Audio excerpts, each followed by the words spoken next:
So just turning to equities, we want to start by kind of looking back at our themes entering the year for 2025. We talked a lot about how we should be mindful of the great expectations in markets.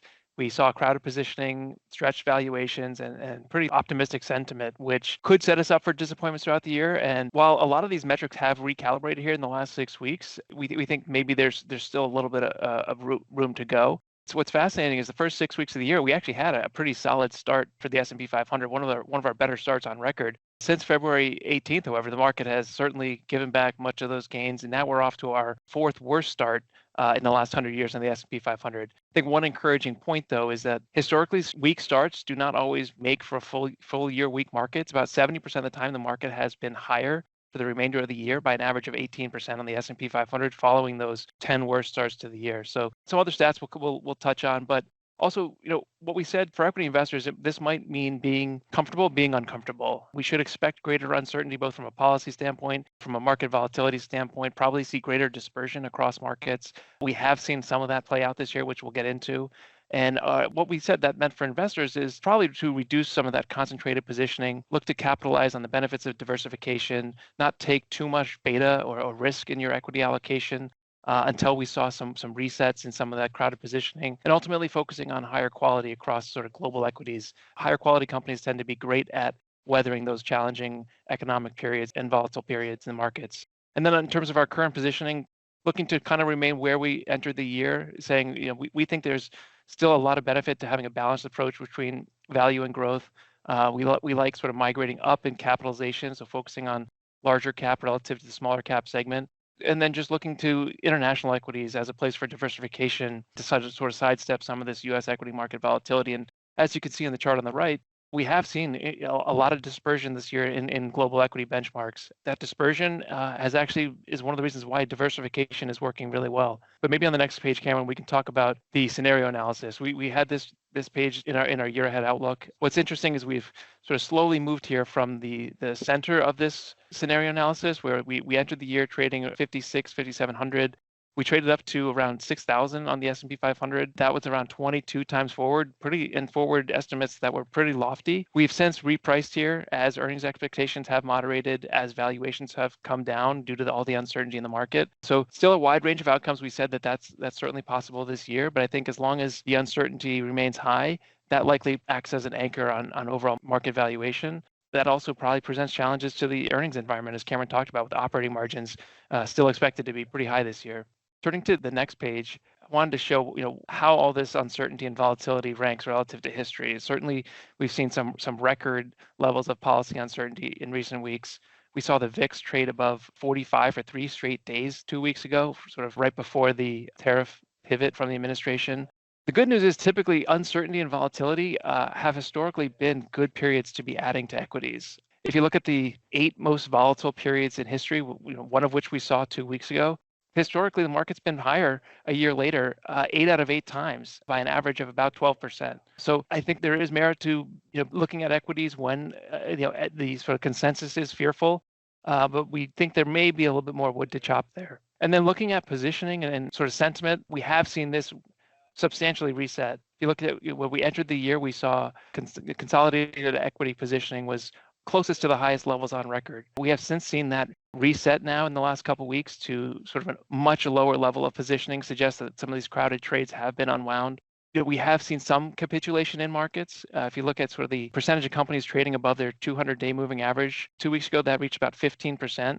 That level has historically coincided with a lot of market lows in the past. If you look at the sort of the last 6 market sell-offs, when we see that level of breadth deterioration, typically you see markets bottom. Doesn't mean we're always in for a V-shaped recovery, but it does suggest that being more opportunistic in equities can be rewarded. And I'd say one of the risks and one of the things that gets us a little bit more cautious or reluctant to be more bullish on stepping into equities here is that valuations, while they've recalibrated, they're still above sort of the long-term average of around 17 times. So when we say there might be some more room to go here on this valuation recalibration, this is what we're looking at. And I think that you can make the case that the S&P today looks a lot different than it did 20, 30 years ago. We're much more services oriented. A lot of the companies that dominate the S&P 500 are more profitable than they have been historically. So while I think the valuations can stay elevated, I do think that we're not quite at a point where you call the market attractively valued.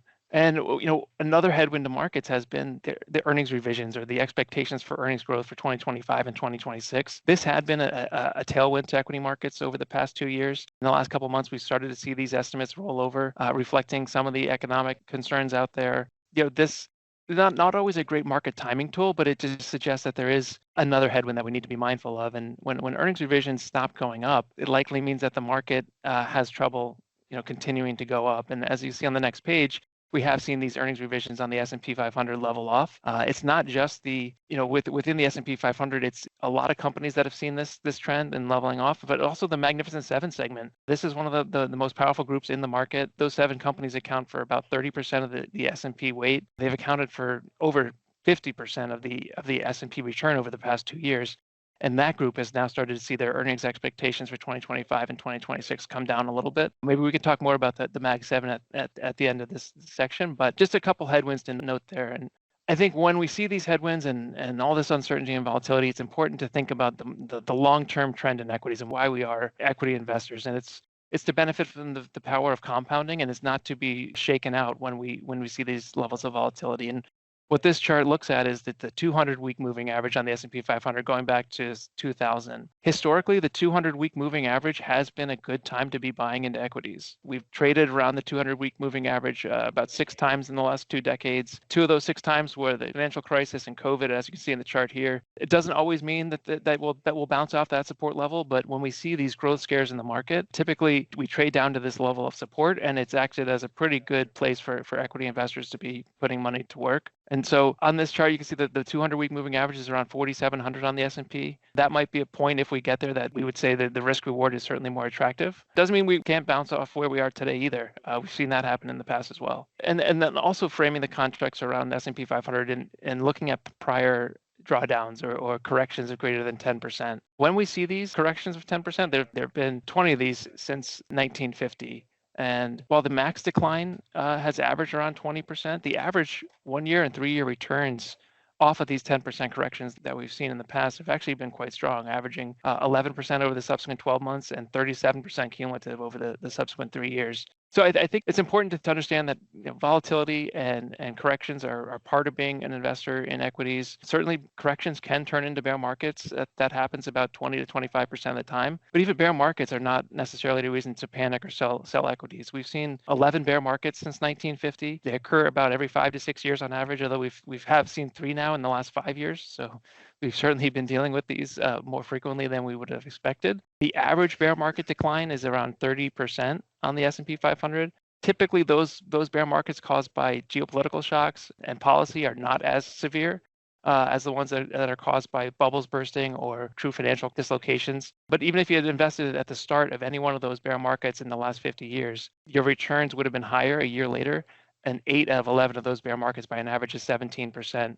And then the last point I'll leave you with is just the 5-year annualized returns on equities are actually higher at the beginning of bear markets than they are in any other period, averaging about 12% annually. So just a couple thoughts there to kind of frame the volatility and the correction we've seen in equities and the case for being a long-term investor. But I also think it's important to know when you are invested in equities, there's ways to provide some protection against this volatility, and that's this emphasis on the higher quality segment. Higher quality stocks tend to do really well in uncertain environments. They're companies that are adept at creating shareholder value. They tend to have great business models. They're capital efficient. They tend to generate a lot of free cash flow, which helps them weather difficult economic environments. So when we talk to a lot of our clients about having quality equities as a core piece of your allocation, this is the environment, and this is really the thesis playing out here in the near term. You see that the earnings power of that higher quality segment is certainly stronger than the broader market.